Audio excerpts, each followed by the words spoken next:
आज के बजट में म्यूचुअल फंड और शेयर मार्केट से रिलेटेड इन्वेस्टमेंट के टैक्स मेथड्स में, टैक्स रूल्स में कोई भी चेंज नहीं हुआ है, लेकिन एक नई चीज हुई है, क्रिप्टो करेंसी पे 30% टैक्स लग गया है और साथ में 1% टीडीएस।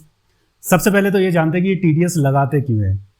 जब भी आप इसका मतलब ये है कि जब आप कोई भी क्रिप्टो परचेज करेंगे या सेल करेंगे तो आपको 1% टीडीएस देना होगा। आपने 1 लाख का बिटकॉइन खरीदा तो आपको 1 लाख का 1% ट्रांजैक्शन फीस कट जाएगी। चलो ये तो कोई बात नहीं, गैस फीस तो हम लोग देते हैं, लेकिन ये टीडीएस गवर्नमेंट लगाती क्यों है?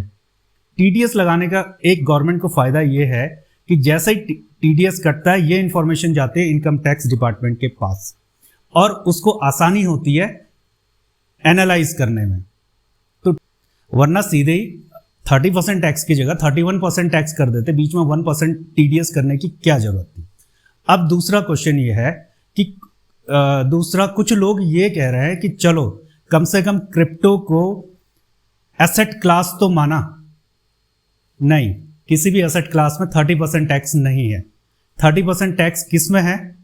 ऑनलाइन लॉटरी है, ऑनलाइन गेम्स हैं, या कौन बनेगा करोड़पति टाइप जो प्रोग्राम है। अगर आप इस तरह के लॉटरी, इन सब चीजों में अगर आप पैसे जीतते हैं तो उनमें 30% टैक्स है।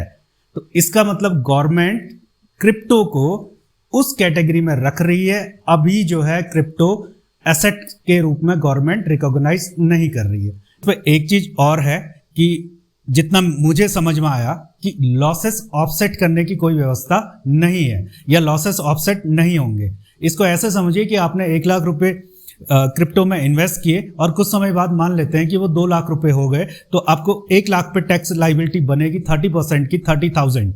ठीक है, अब आपने विड्रॉल किए, अपने अकाउंट में लिए, फिर से माना आपने 2 लाख रुपए इन्वेस्ट किए और वो वापस 50,000 के हो गए लॉसेस में, तो आपको जो 1.5 लाख का लॉस हुआ है उसको रिबेट, आपको कोई ऑफसेट नहीं मिलेगा, आपकी पहले वाली लायबिलिटी बनी रहेगी। यानी जितने ट्रेड्स में आपको फायदा होगा टैक्स तो देना ही देना है, जो नुकसान होगा वो आपका। ये कॉन्ट्राडिक्शन है कि गवर्नमेंट जहां एक तरफ कह रही है कि हम अपनी डिजिटल करेंसी भी लॉन्च करेंगे और साथ में जो एग्जिस्टिंग इन्वेस्टर है उनको डिस्करेज करने की कोशिश कर रही है। तो अब ऐसा तो होगा नहीं कि केवल आप ही की खेत की सरसों लहराए और बाकी खेत सूख जाए। आपको भी तो उसी फील्ड में compete करना होगा। कैसे आप उस पर ट्रस्ट करेंगे?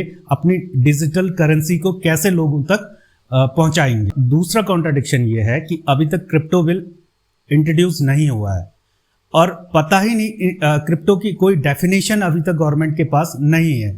तो जो उस पर कैसे टैक्स इंपोज हो सकता है, किस एसेट क्लास में है, ये सारी क्लियरिटी अभी नहीं है। पहले बिल आता, उसकी डेफिनेशन होती, उसके बाद उसके टैक्स के रूल्स बनते, तो ये ज्यादा अच्छा था। जो माइनिंग में है या एग्जिस्टिंग इन्वेस्टर है उनको क्या करना चाहिए? सिंपल सी बात है, कमजोर दिल वाले हैं तो निकल लीजिए, और वरना क्रिप्टो कम्युनिटी या माइनिंग कम्युनिटी पे फेथ करिए। पिछली बार भी बैन हुआ था, कोई ना कोई तो कोर्ट पहुंच ही जाएगा।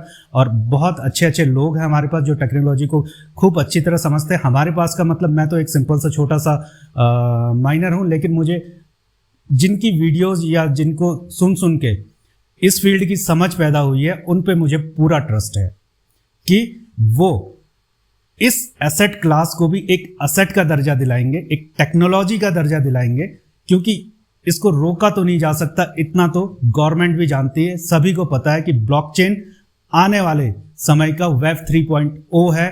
साथ में एक छोटा सा डिफरेंस मैं बता देता हूं कि एक तो है करेंसी जिसको मैनिपुलेट किया जा सकता है, एक है मनी। क्रिप्टो मेरे हिसाब से मनी है, क्योंकि वो अपना इकोसिस्टम खुद लेके चलती है, अपनी वैल्यू वो खुद लेके चलती है। उसके पीछे बहुत सारे एप्लीकेशंस हैं, बहुत सारे इकोसिस्टम है, बहुत सारी उस पर रिसर्च हो रही है।